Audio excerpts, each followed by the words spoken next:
मेरे प्यारे दोस्तों, भाइयों और बहनों, आप सबका राधा कृष्ण भक्ति ज्ञान चैनल में स्वागत है।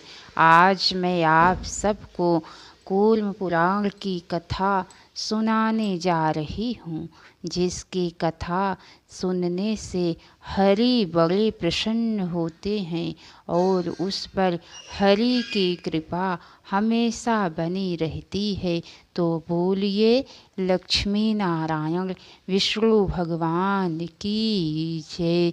चलिए दोस्तों, आप सबको आगे की कथा सुनाती हूँ। वीरभद्र बोले, तुम लोगों ने अपने बल से गर्वित होकर मंत्रों को प्रमाण नहीं माना, इसीलिए इसे सहन न कर मैं आज बलपूर्वक सभी के गर्व को नष्ट कर दूंगा। ऐसा कहकर गणों में श्रेष्ठ वीरभद्र ने उस यज्ञशाला को जला डाला और गणेश्वरों ने अत्यंत क्रुद्ध होकर यज्ञशाला के यूपों स्तंभों को उखाड़ कर फेंक दिया। भयानक सभी गणेश्वरों ने आहुति देने वालों सहित पाठ करने वालों एवं घोड़े को भी पकड़कर गंगा में प्रवाह के फेंक दिया। प्रदीप्त आत्मा वाले तथा दीनता रहित वीरभद्र ने भी इंद्र के उठे हुए 100 हाथों तथा अन्य देवताओं के उठे हुए हाथों को भी स्तंभित कर दिया। उन्होंने नाखूनों के अग्रभाग से खेल खेल में ही भग देवता के नेत्रों को उखाड़ डाला। मुक्के से मारकर पूषा देवता के दांतों को तोड़ डाला। इसी प्रकार लीला करते हुए बलशाली गणेश्वर वीरभद्र ने हंसकर पैरों के अंगूठे से चंद्रमा को धर्षित कर रौंद दिया। अग्नि देवता के दोनों हाथों को काट कर लीला से ही उसकी जीभ उखाड़ दी। मुनीश्वरों, उन्होंने पैर से मुनियों के मस्तक पर भी प्रहार किया। साथ ही उस महाबली वीरभद्र ने सुदर्शन चक्र को स्तंभित कर गरुड़ पर बैठकर आते हुए विष्णु को भी तीक्ष्ण बाणों से विद्ध कर चोटिल कर दिया। महाबाहु गरुड़ ने वहां आकर गण वीरभद्र को देखकर अचानक उन्हें अपने पंखों से मारा और समुद्र के समान गर्जन किया।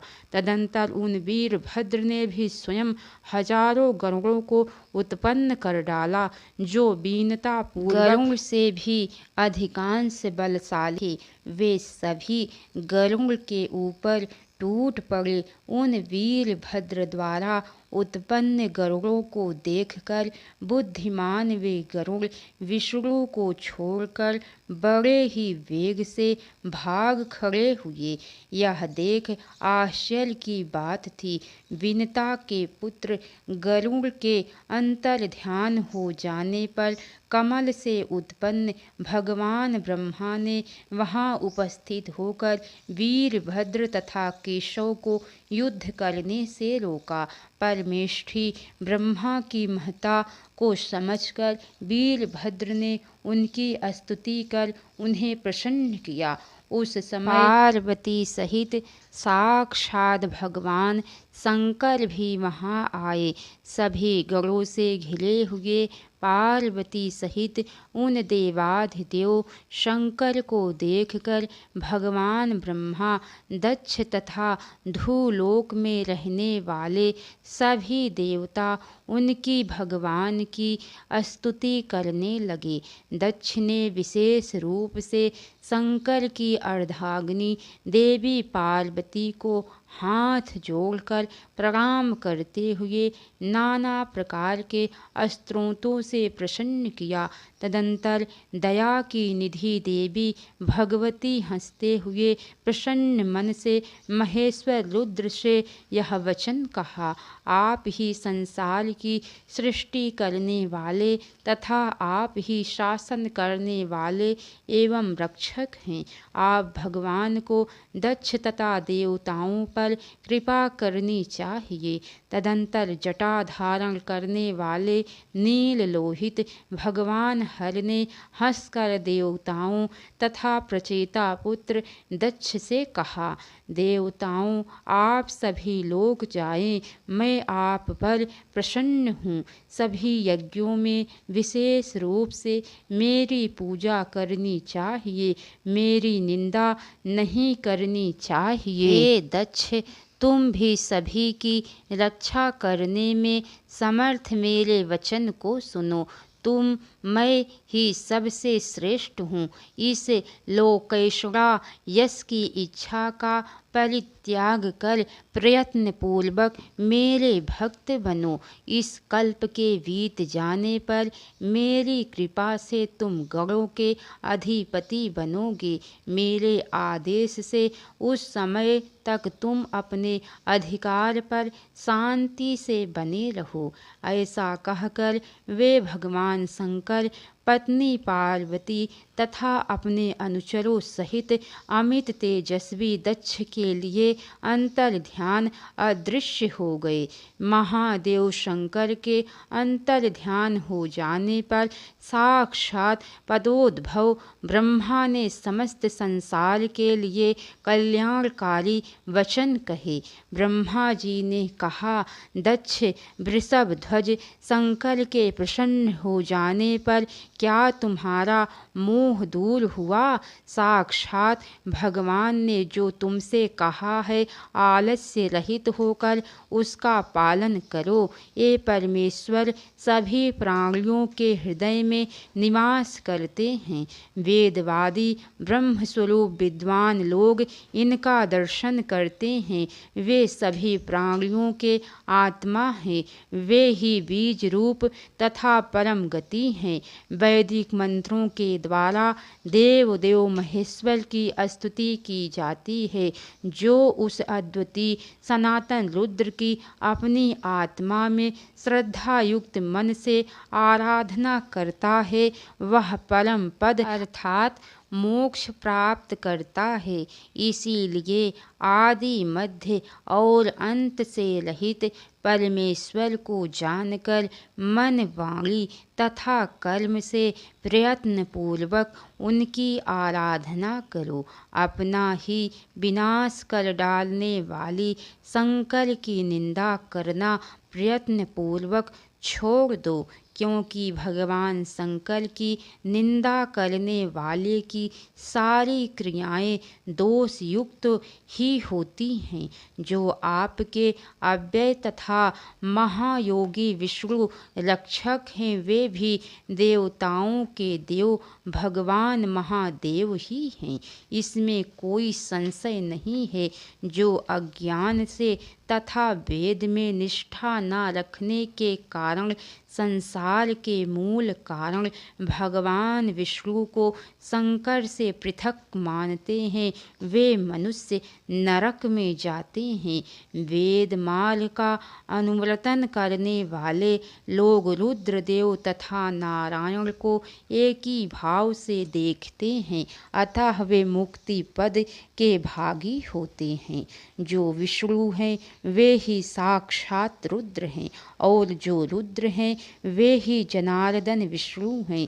इस प्रकार समझकर जो देवी का पूजन करता है, वह परम गति को प्राप्त करता है। विष्णु इस संपूर्ण जगत की सृष्टि करते हैं और शंकर उसकी देख रेख करते हैं। इस प्रकार यह सारा संसार रुद्र और नारायण द्वारा ही उत्पन्न होता है। इसीलिए भगवान शंकर की निंदा का परित्याग कर और विष्णु में ही ध्यान लगाकर ब्रह्मवादियों के एकमात्र शरण्य महादेव का आश्रय ग्रहण करना चाहिए। इस प्रकार ब्रह्मा के वचन सुनकर प्रजापति दक्ष चर्मांबरधारी धारण करने वाले देव पशुपति की शरण में गए और जो दूसरे महर्षि दधीच के साप रूपी अग्नि अग्नि से दग्ध हो गए थे तथा मोहवश शंकर स्वदेश करने वाले थे। वे पूर्व जन्म के संस्कारों के महात्म्य तथा ब्रह्मा के वचन से संपूर्ण तपोबल का त्याग करके कलयुग में ब्राह्मणों के कुल में उत्पन्न होंगे। रौरव आदि नरकों में डाले गए वे सभी संकर्षे द्वेष करने वाले कल्पांत में यथा समय स्वयंभू की आज्ञा से आदित्य के समान तेजोमय जगत के स्वामी ब्रह्मा को प्राप्त कर शाप से मुक्त हो जाएंगे और तपोयोग द्वारा देवताओं के स्वामी शंकर की आराधना कर और उनकी कृपा से पुनः जैसे पहले थे वैसे ही विपर्षी हो जाएंगे। प्रसंगवश मैंने यह सब दक्ष यज्ञ के विध्वंस की कथा आप लोगों से कही। अब आप लोग प्रजापति दक्ष की सभी कन्याओं की संतान परंपरा का वर्णन सुने। सूत जी बोले, पूर्व काल में प्रजा की सृष्टि करो। इस प्रकार की स्वयंभू ब्रह्मा की आज्ञा प्राप्त कर दक्ष ने देवताओं, गंधर्वों, ऋषियों, असुरों तथा नागों की सृष्टि की। जब सृष्टि करने वाले उन दक्ष की वे प्रजाएं नहीं बढ़ी तब उन्होंने मर्यादा पूर्वक मिथुन धर्म स्त्री पुरुष संयोग से प्राणियों की सृष्टि की। उन्होंने वीरण प्रजापति की धर्मपरायणा अशक्नी नाम की कन्या से 1000 पुत्रों को उत्पन्न किया। देवर्षि नारद की माया से उन पुत्रों के नष्ट हो जाने पर पुनः उन दक्ष प्रजापति के वीरण की पुत्री अशक्नी से ही 60 कन्याओं को उत्पन्न किया। उन 60 कन्याओं में से उन्होंने 10 धर्म को, 13 कश्यप को, 27 चंद्रमा को, अरिष्टनेमि को, 2 बहुपुत्र को, 2 बुद्धिमान कुशाश्व को और इसी प्रकार 2 कन्याएं अंगिरा को प्रदान की। अब मैं उनके वंश विस्तार का वर्णन करूँगा। अरुंधति, वसु, जामी, लंबा, भानु, मरुत्वती, संकल्पा, मुहूर्ता, साध्या तथा भामिनी, विश्वा ये 10 धर्म की पत्नियां हैं। इनके पुत्रों के नाम सुनो। विश्वा के विश्वदेव हुए और साध्या के साध्य नाम वाले पुत्रों को जन्म दिया। मरुत्वती से मरुदगण हुए और वसु से वसु नामक 8 पुत्र हुए। भानु से भानुओं की और मुहूर्ता से मुहूर्तों की उत्पत्ति हुई। लंबा से घोष और जामी से नागविंथी नामक पुत्र उत्पन्न हुए। अरुंधति से संपूर्ण पृथ्वी से संबंध प्राणियों की उत्पत्ति हुई और संकल्पा से संकल्प नामक पुत्र उत्पन्न हुए। इस प्रकार धर्म के ये 10 पुत्र कहे गए हैं। आप ध्रुव, सोम, धर, अनिल, अनल, प्रत्युष तथा प्रभास ये 8 वसु कहे गए हैं। आपके वैतन्य, श्रम, शांत तथा धुनि नामक पुत्र हुए और ध्रुव के पुत्र संसार के संहारक भगवान काल हैं। भगवान की वर्षा सोम के पुत्र हैं और धर के द्रविड़ नामक पुत्र उत्पन्न हुए। अनल के पुरोजव तथा अभिज्ञात गति नामक वाले पुत्र हैं। अतुल के पुत्र कुमार हैं जो सेनापति नाम से कहे जाते हैं। प्रत्युष नामक वसु के महायोगी भगवान देवल नामक पुत्र हुए। इसी प्रकार प्रभास के प्रजापति विश्वकर्मा नामक पुत्र हैं जो शिल्पकारी हैं। अदिति, दिति, दनु, अरिष्टा, सुरसा, सुरभि, विनता, ताम्रा, बोधवसा, ईरा, क्रदु, मुनि तथा धर्मज्ञा दक्ष की ये 13 कन्याएं कश्यप की पत्नियां हैं। उनके पुत्रों के विषय में सुनो। अंश, धाता, भग, त्वष्टा, मित्र, वरुण, अरमा विवस्वान सविता पूषा अंशुमान तथा विष्णु, ये सभी पूर्व काल में चाक्षुष मनवंतर में तूषित नामक देवता थे और वैवस्वत मनवंतर में ये ही अदिति के पुत्र 12 आदित्य कहे गए हैं। दिति ने कश्यप से बलवान 2 पुत्रों को प्राप्त किया। उनमें हिरण्यकशिपु बड़ा था, उसका अनुज हिरण्याक्ष था। दैत्य हिरण्यकशिपु महाबलशाली और पराक्रमी था।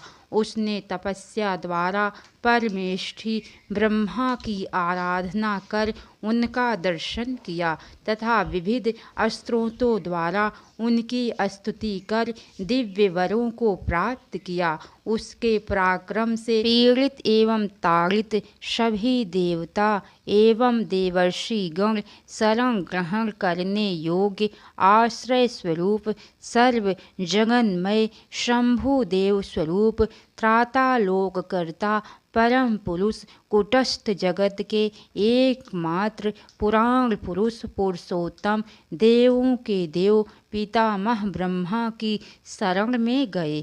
मुनीश्वरों श्रेष्ठ देवताओं तथा मुनियों के द्वारा प्रार्थना किए जाने पर सभी देवताओं के कल्याण करने की इच्छा से कमल के आसन वाले ब्रह्मा क्षीर सागर के उत्तरी तट पर गए, जहाँ विनीत मुनीन्द्रों तथा देवताओं के द्वारा स्तुति किए जाते हुए हरि ईश्वर निवास करते हैं।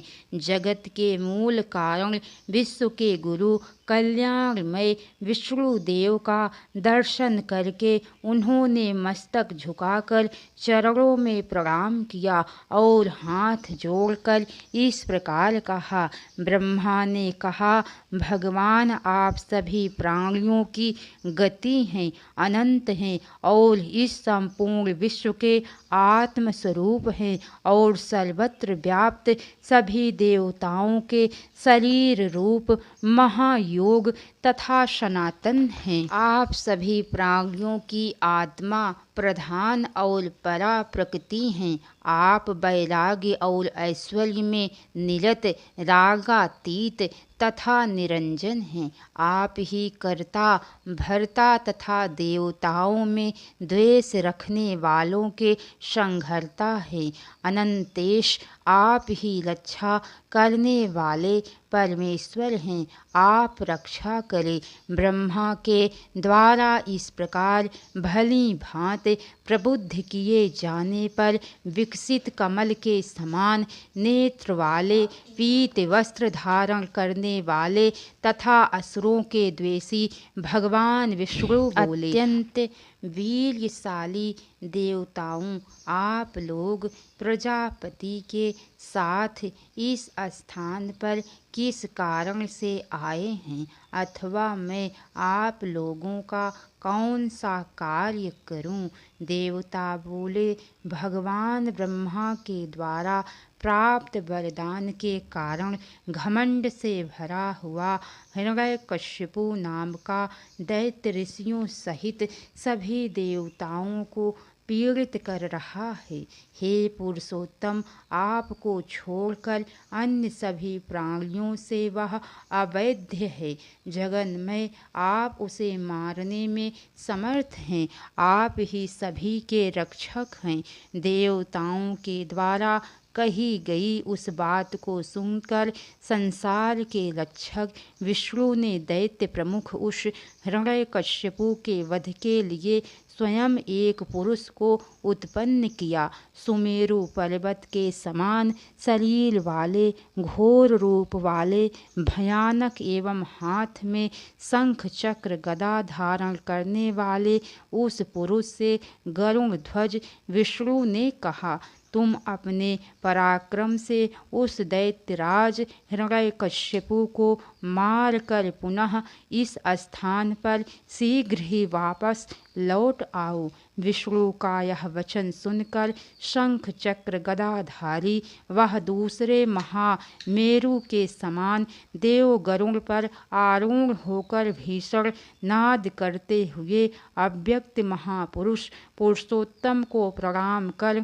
हिरण्यकश्यपु के दैत्य महानगर की ओर गया। महामेघ की गर्जना के समान नाद को सुनकर बड़े बड़े दैत्यों ने दैत्यराज से हिरण्यकश्यपु से भयपूर्वक कहा। दैत्यों ने कहा, देवताओं का विनाश करने वाले दैत्यराज, देवताओं की प्रेरणा प्राप्त कर कोई महान पुरुष भीषण नाद करता हुआ आ रहा है। हमें उसे जानना चाहिए। तदंतर मुख्य मुख्य असुरों तथा आयुधों से सुसज्जित प्रहलाद आदि पुत्रों के साथ हिरण्यकश्यपु स्वयं वहां गया। करोड़ों सूर्य के समान प्रभा वाले तथा दूसरे नारायण के समान पर्वताकार गरुड़ पर बैठे हुए उन पुरुष को देखकर कोई तो भाग गए और कोई भ्रांत दृष्टि होकर आपस में कहने लगे, यह निश्चय ही हमारा शत्रु और देवताओं का रक्षक वही अव्यय नारायण देव हैं, अथवा उसका पुत्र ही यह आया है। ऐसा कहकर वे उस पुरुष पर शस्त्रों की वर्षा करने लगी, किंतु उस देव ने लीला से ही उन सभी शस्त्रों को नष्ट कर डाला। तदंतर अति तेजस्वी तथा मेघ के समान गर्जना करने वाले प्रहलाद, अनुलाद, हंसनलाद तथा हरलाद नामक हिरण्यकश्यपु के 4 पुत्र नारायण से उत्पन्न उस पुरुष से युद्ध करने लगे। प्रहलाद ने ब्रह्मास्त्र, अनुलाद ने वैष्णव शास्त्र, संराद के कौमारा शास्त्र तथा हरलाद से अग्नि शास्त्र का प्रयोग किया। वे चारों अस्त्र उस वैष्णव पुरुष के पास पहुंचकर उन वासुदेव विष्णु को किसी भी प्रकार से बांधने में समर्थ न हो सके।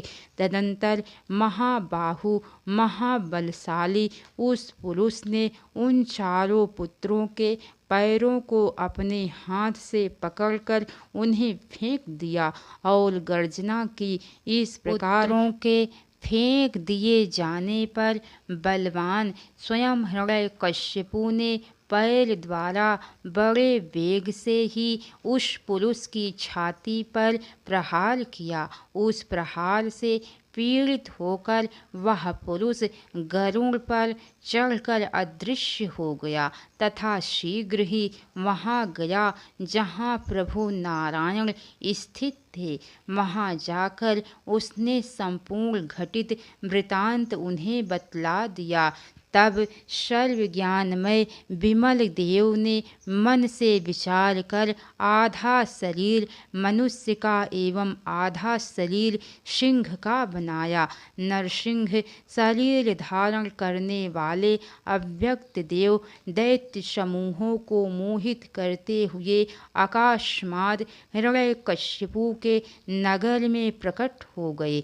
भयंकर दाढ़ों वाले योगात्मा तथा प्रलय अग्नि के समान अनंत नारायण अपनी सर्व संहारकारिणी शक्ति पर आरूढ़ होकर उसी प्रकार प्रकाशित हो रहे थे जैसे मध्याह्नकालीन सूर्य के समान प्रकाशमान होता था।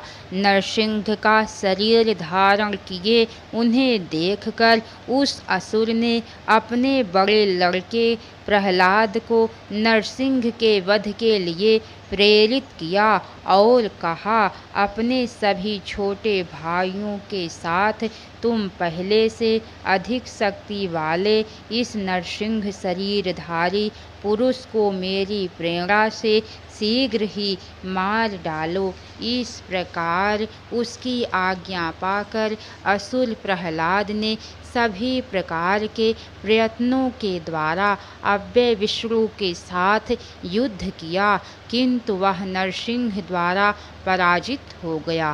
तदनंतर उस हिरण्यकश्यपु की आज्ञा प्राप्त कर उसके छोटे भाई हिरण्याक्ष ने पाशुपतास्त्र अस्त्र का ध्यान करके उसे चलाया और गर्जना की। वह अस्त्र देवाधिदेव अमित तेजस्वी उन विष्णु की कोई हानि ना कर सका, जैसे कोई अस्त्र त्रिशूलधारी देव शंकर की हानि नहीं करता।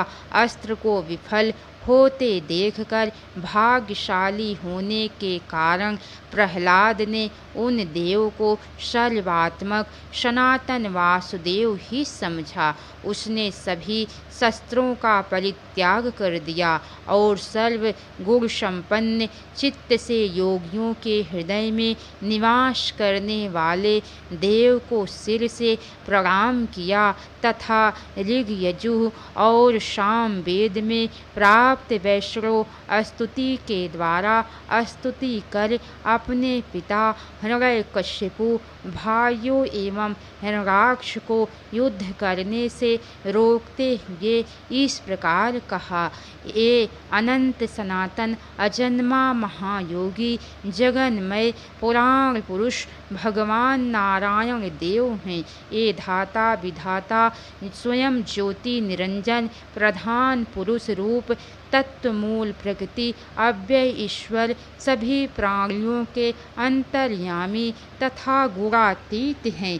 इन अव्यक्त अव्यय विष्णु की आप लोग शरण ग्रहण करें। प्रहलाद के इस प्रकार कहे जाने पर विष्णु की माया से अत्यंत मोहित दुर्बुद्धि हिरण्यकश्यपु ने स्वयं पुत्र से कहा, यह थोड़े पराक्रम वाला नरसिंह सभी प्रकार से वध करने में योग्य है। काल के द्वारा प्रेरित होकर इस समय यह हमारे घर में ही आ गया है। पिता का वचन सुनकर महामती प्रहलाद ने हंसकर कहा, प्राणियों के एकमात्र स्वामी इस अव्यय की निंदा मत करो। सनातन काल वर्जित कलात्मा काल का रूप धारण करने वाले महादेव विष्णु देव को काल कैसे मार सकता है। तदंतर भाग्य से प्रेरित हिरण्यकश्यपु पुत्र के द्वारा रोके जाने पर भी अव्यय हरि से लड़ने लगा।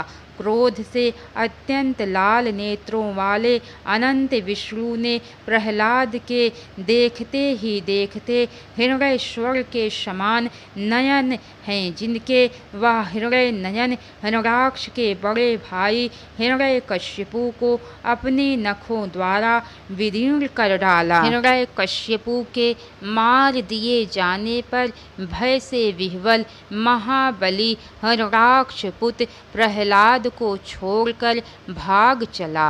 नरसिंह की देह से उत्पन्न सिंहों ने हिरण्यकश्यपु के अनुलाद आदि पुत्रों तथा अन्य सैकड़ों असुरों को यमलोक पहुंचा दिया।